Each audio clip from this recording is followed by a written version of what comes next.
Hello students. तो स्वागत है आप सभी का नाइन्थ क्लास के गणित के लेक्चर 14 में। तो स्टूडेंट्स, हम लोग पढ़ रहे थे नाइन्थ क्लास के गणित का अध्याय 1 जिसका नाम है संख्या पद्धति। तो यह संख्या पद्धति का वीडियो पार्ट 13 है। इससे पहले वीडियो पार्ट 12 तक कंप्लीट हो गया है, जिसमें हम लोग बेसिक के साथ साथ प्रश्नावली 1.1 को समाप्त कर लिए हैं। आज की इस वीडियो में हम लोग पढ़ेंगे प्रश्नावली 1.2 के लिए बेसिक। ठीक है। तो स्टूडेंट्स, जैसा कि आप लोग जानते हैं, इस चैनल पर नाइन्थ क्लास के पूरे गणित को बिल्कुल बेसिक से पढ़ाया जा रहा है और पूरे डिटेल में। ठीक है। तो अगर आप लोग इस चैनल पर नए हैं तो इस चैनल को सब्सक्राइब कर लीजिए और आप वीडियो को अंत तक देखिए। और अगर वीडियो पसंद आ रहा है तो वीडियो को अपने दोस्तों में शेयर कीजिए। ठीक है। तो चलिए इस वीडियो को हम लोग स्टार्ट करते हैं। तो देखिए स्टूडेंट्स, इस वीडियो में हम लोग पढ़ेंगे प्रश्नावली 1.2 के लिए बेसिक। ठीक है। तो प्रश्नावली 1.2 के लिए बेसिक क्या है? तो देखिए यहाँ पर बेसिक है अपरिमेय संख्या, जो कि प्रश्नावली 1.2 में हम लोग को क्या पढ़ना है? अपरिमेय संख्या के बारे में पढ़ना है। ठीक है। देखिए अपरिमेय संख्या को हम लोग अंग्रेजी में कहते हैं इरेशनल नंबर्स। ठीक है। क्या बोलते हैं? Irrational numbers. ठीक है। तो देखिए अपरिमेय संख्या का डेफिनेशन क्या होता है, ये देखिए डेफिनेशन है, और एक डेफिनेशन है, ये दूसरा डेफिनेशन है। आप इन दोनों में से किसी भी डेफिनेशन को याद रख सकते हैं। ठीक है। दोनों ही आपके लिए लाभदायक है। क्लियर है? तो चलिए हम लोग इसे समझ लेते हैं। देखिए स्टूडेंट्स, पहला डेफिनेशन है, बोला गया है वे संख्याएं जिसे p बटे q के रूप में न लिखा जा सकता हो जहां p और q पूर्णांक है और q नॉट इक्वल टू 0 है। ठीक है। इसे हम लोग क्या पढ़ते हैं? नॉट इक्वल टू 0 है, यानी कि q बराबर 0 नहीं है, यानी q बराबर 0 नहीं होना चाहिए, इसका यही मतलब है। ठीक है। तो देखिए वे संख्या है जिसे p बटे q के रूप में न लिखा जा सकता हो जहां p और q पूर्णांक हो और q नॉट इक्वल टू 0 हो, तो हम लोग उसे क्या कहते हैं? अपरिमेय संख्या कहते हैं। या दूसरा डेफिनेशन अगर आप देखना चाहते हैं तो देखिए दूसरा डेफिनेशन है, बोला गया है वे संख्याएं जो परिमेय न हो उसे अपरिमेय संख्या कहते हैं। आप समझ पा रहे होंगे कि जो संख्या परिमेय न हो, यानी जो संख्या परिमेय नहीं होगी, उस संख्या को क्या कहेंगे हम लोग? तो अपरिमेय संख्या कहेंगे। ठीक है। जैसे हम लोग अगर बात करें एग्जाम्पल का, तो आप लोग यहाँ एग्जाम्पल देख सकते हैं। जैसे जैसे हम बात किया जाए तो पहला तो आपको याद रखना है कि ये जो है इसका नाम है पाई। इसका नाम क्या है? तो इसका नाम है पाई। ठीक है। इसका नाम क्या है? पाई। तो ये जो पाई है ये अपरिमेय संख्या होता है, आप लोगों को याद रखना है। इस सिंबल का नाम क्या है, यानी कि इस संकेत का नाम क्या है? तो इसे हम लोग क्या कहते हैं? पाई पढ़ते हैं। ठीक है। और पाई कैसी संख्या है? तो इसे आप लोगों को याद रखना है कि यह अपरिमेय संख्या है। ठीक है। तो एक तो पाई हो गया अपरिमेय संख्या, और ये √2, √3। ठीक है। इसी तरह से हम लोग कह सकते हैं √5, √6, √7, √10, √11, √12। ये सभी संख्या जो है अपरिमेय संख्या है, इत्यादि लिख देते हैं। अगर हम लोग एग्जाम्पल लेना चाहें तो बहुत सारे एग्जाम्पल ले सकते हैं, लेकिन हम लोगों को इसे समझना भी है। अगर समझ जाएंगे उसके बाद से कितना भी एग्जाम्पल लो हम लोग बता सकते हैं। ठीक है। तो देखिए पहले समझ लेते हैं। जो संख्या परिमेय न हो, यानी कि जो परिमेय संख्या न हो, उसे हम लोग क्या कहेंगे? अपरिमेय कहेंगे। ठीक है। देखिए हम लोग जानते हैं कि जिस संख्या को p बटे q के रूप में लिखा जा सकता है उसे हम लोग क्या कहते हैं? तो परिमेय संख्या कहते हैं। ठीक है। और जहाँ p पूर्णांक होना चाहिए, कैसा संख्या होना चाहिए, तो पूर्णांक संख्या होना चाहिए, ठीक है। और यहाँ q भी क्या होना चाहिए, पूर्णांक होना चाहिए, ठीक।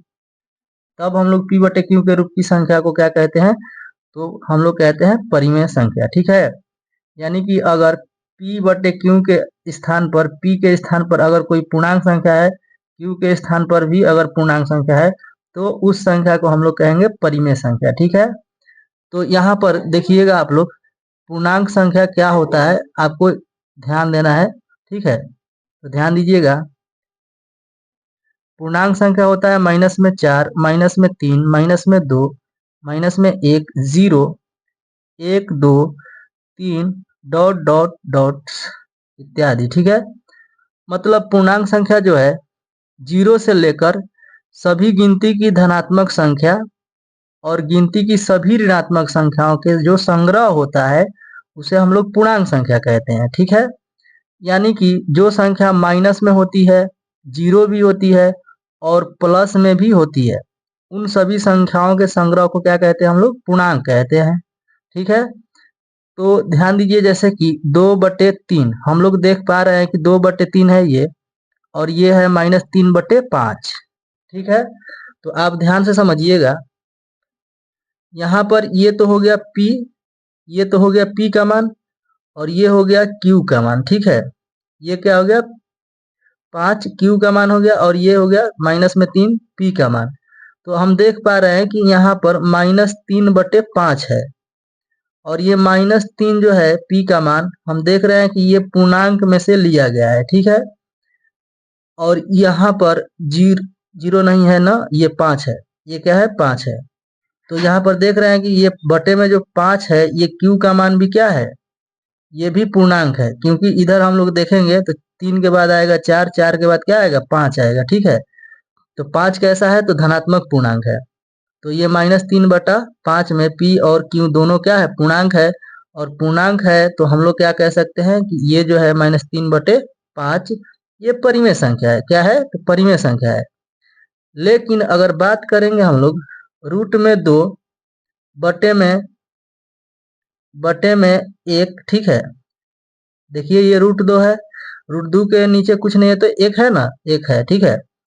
तो यहाँ पर आप देख पा रहे हैं कि इसको हम लोग क्या कहेंगे, p, और बटे की संख्या को q कहेंगे, ठीक है। तो यहाँ पर p का मान जो है √3 है, √2 है, क्या है, √2 है। आप देखकर बताइए कि इसमें √2 कहीं आता है क्या, तो पूर्णांक में √2 कहीं नहीं आता है। इस वजह से p जो है, p का मान यहाँ पर √2, ये पूर्णांक नहीं है, यानी क्या है, पूर्णांक नहीं है। इस वजह से √2 जो है परिमेय संख्या नहीं है। और परिमेय जो संख्या परिमेय नहीं होती है उसे हम लोग अपरिमेय कहते हैं। यानी कि √2 कैसी संख्या है, अपरिमेय संख्या है। कैसी संख्या है, तो अपरिमेय संख्या है, ठीक है। तो स्टूडेंट्स, उम्मीद करते हैं कि आप लोग बहुत ही अच्छे से समझ पा रहे होंगे, ठीक है। और बात करें हम लोग तो 5 रूट में हो गया, और बटे में अगर हम 2 रखते हैं तो क्या यह रूट में 5/2 जो है ये परिमेय संख्या है या अपरिमेय संख्या है, बताइए। तो आप देख पा रहे हैं कि यहाँ पर p/q होता है परिमेय संख्या, तो यहाँ पर p पूर्णांक संख्या होना चाहिए, लेकिन ये रूट में 5 है जो कि रूट में पूर्णांक संख्या नहीं होती है, आप देख सकते हैं यहाँ पर, ठीक है। तो रूट में पूर्णांक संख्या नहीं होती है, इसलिए ये रूट में 5/2 परिमेय संख्या नहीं होगा।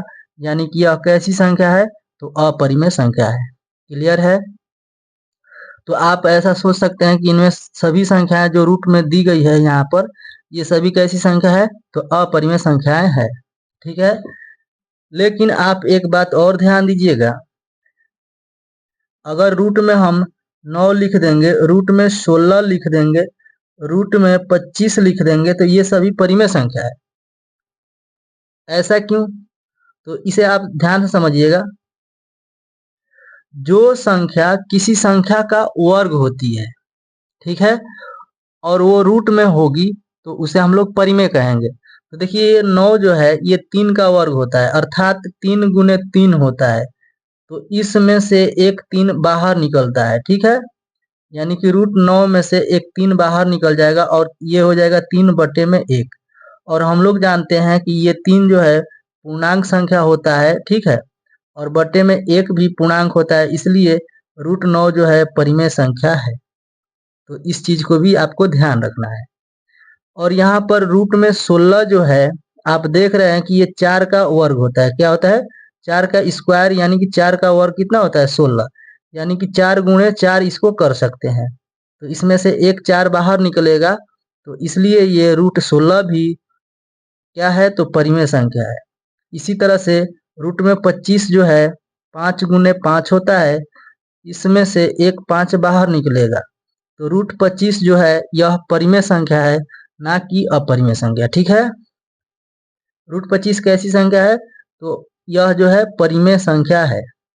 रूट में 23 के अगर बात करें हम लोग, तो रूट में 23 जो है अपरिमेय संख्या है। क्यों है अपरिमेय संख्या? क्योंकि रूट से ये बाहर नहीं आ सकता है और ये जो है पूर्णांक नहीं होता है। ठीक है, रूट में 23 जो है पूर्णांक संख्या में नहीं होता है, इसलिए √23 कैसी संख्या है? तो ये भी अपरिमेय संख्या है। ठीक है स्टूडेंट्स, तो उम्मीद करते हैं कि आप लोग बहुत ही अच्छे से समझ पा रहे हैं। और अगर आपको बहुत ही अच्छे से समझ में आ रहा है तो आप लोग इस वीडियो को एक लाइक कीजिए और एक प्यारा सा कमेंट कीजिए और अपने दोस्तों में इस वीडियो को ज़्यादा से ज़्यादा शेयर कीजिए। ठीक है, तो देखिए और भी आप लोगों को समझना है। जैसे मान लीजिए रूट में 2 कैसी संख्या है, तो अभी आप सीखे हैं कि ये जो है अपरिमेय संख्या है। और इसके साथ में कोई संख्या अगर जोड़ में लिख दी जाए तो भी यह अपरिमेय संख्या होगी। ठीक है, अगर मान लीजिए रूट में 5 है और यहाँ जोड़ में 5 ही लिख दिया गया या 4 लिख दिया गया, यानी कि √5 + 4 लिख दिया गया, तो ये भी कैसी संख्या है? अपरिमेय संख्या है। अगर 2 गुणे रूट में 3 लिख दिया गया तो ये कैसी संख्या है? तो ये भी अपरिमेय संख्या है, आपको ध्यान देना है। ठीक है, अगर 2 माइनस रूट में 5 लिख दिया गया, 2 माइनस रूट में 5, तो यहाँ पर देख पा रहे हैं आप कि रूट में 5 जो है अपरिमेय संख्या है, इस वजह से ये पूरी संख्या जो है अपरिमेय होगी। ठीक है, तो आपको याद रखना है कि कोई भी अगर एक अपरिमेय संख्या है उसके साथ में जोड़ या घटाव में कुछ भी रहेगा तो उस सभी के सभी को क्या कहेंगे हम लोग? तो अपरिमेय संख्या कहेंगे। ठीक है, तो इस बात को आप लोग ध्यान रखिएगा। पाई कैसी संख्या है? तो अपरिमेय संख्या है। ठीक है, अभी हम लोगों को दशमलव में भी संख्याओं को समझना है कि दशमलव वाली संख्याएं परिमेय होती है या अपरिमेय होती है। ठीक है, तो यहाँ पर ये वीडियो लंबा हो जाएगा, इस वजह से हम लोग क्या करते हैं, उस चीज को हम लोग दशमलव की संख्याओं को दशमलव प्रसार में पढ़ेंगे। ठीक है, तो यहाँ पर बस बटे वाली संख्याओं के बारे में जिक्र था, हम लोग सीख गए कि अपरिमेय संख्या क्या होती है। ठीक है, तो चलिए हम लोग एक और संख्या सीख लेते हैं, वास्तविक संख्या, जो कि प्रश्नावली 1.2 का ही बेसिक है। ठीक है,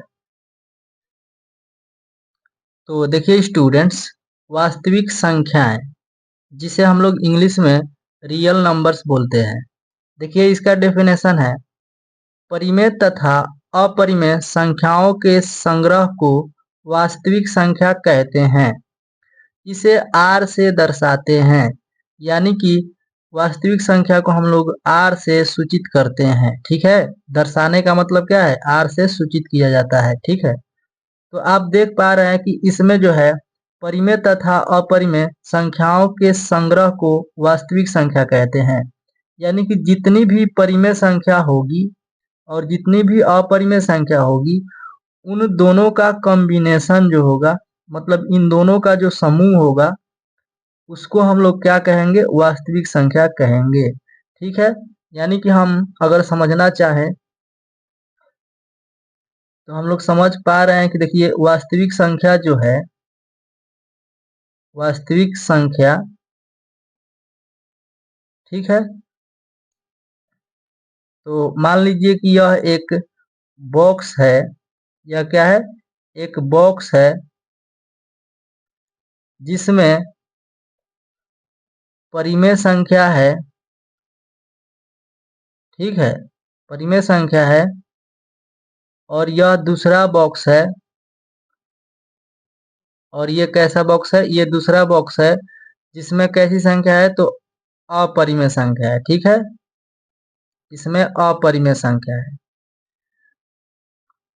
तो हम लोग क्या करते हैं कि परिमेय और अपरिमेय संख्याओं को अगर एक साथ में मिला देते हैं, यानी कि मान लीजिए कि परिमेय संख्या को भी और अपरिमेय संख्या को एक तीसरे डब्बा में हम लोग क्या करते हैं, इसे भी हम लोग इसमें रख देते हैं और इसे भी इसमें रख देते हैं, तो ये जो संख्या बनेगी इसी को हम लोग क्या कहेंगे, वास्तविक संख्या कहेंगे। ठीक है, क्या कहेंगे, तो वास्तविक संख्या। तो आप समझ पा रहे हैं कि वास्तविक संख्या यानी परिमेय संख्या और अपरिमेय संख्याओं के जो समूह बनेगा, उन सभी समूहों को, उन्हीं समूहों को क्या कहेंगे, वास्तविक संख्या कहेंगे। जैसे आप बात करेंगे तो जैसे में ये पाई कैसी संख्या है, तो अपरिमेय संख्या है, अगर अपरिमेय है तो वास्तविक भी है। ठीक है, √2 कैसी संख्या है, तो अपरिमेय संख्या है और ये वास्तविक संख्या भी कहलाएगी। √3 ये भी अपरिमेय है लेकिन वास्तविक भी कहलाएगी। और आप ध्यान दीजिए तो ये 2/3 ये परिमेय संख्या है लेकिन ये भी वास्तविक संख्या है। 2/1 हो सकता है ये, तो 2/1 वास्तविक संख्या है। 0.2 यानी दशमलव में भी संख्या रहेगी, तो हम लोग इसे क्या कहेंगे, वास्तविक संख्या कहेंगे। आप कुछ भी लिख लीजिए, कुछ भी लिख लीजिए, कोई भी संख्या लिख लीजिए, वे सभी संख्याएं क्या होंगी, तो वास्तविक संख्या होंगी। ठीक है, तो यहाँ पर 2.111 डॉट डॉट भी अगर लगा देते हैं तो ये भी कैसी संख्या है, तो वास्तविक संख्या है। माइनस में 3, माइनस में 5, 2, 1 ये सभी कैसी संख्या है, तो सभी के सभी कैसी संख्या है, वास्तविक संख्या है। तो आप समझ पा रहे हैं कि जो परिमेय संख्या होती है वो भी वास्तविक संख्या होती है, जो अपरिमेय होती है वो भी वास्तविक संख्या होती है। ठीक है, यानी कि जो भी जितने भी आप संख्याओं के बारे में जानते हैं वे सभी संख्याएं कैसी संख्या है, तो सभी के सभी वास्तविक संख्या है। ठीक है, तो स्टूडेंट्स उम्मीद करते हैं कि आप लोगों को वास्तविक संख्या भी बहुत ही अच्छे से समझ में आया होगा। अगर आपको फिर भी कहीं डाउट है तो आप लोग हमें कमेंट करके पूछ सकते हैं, आपको उसका जवाब दे दिया जाएगा। ठीक है,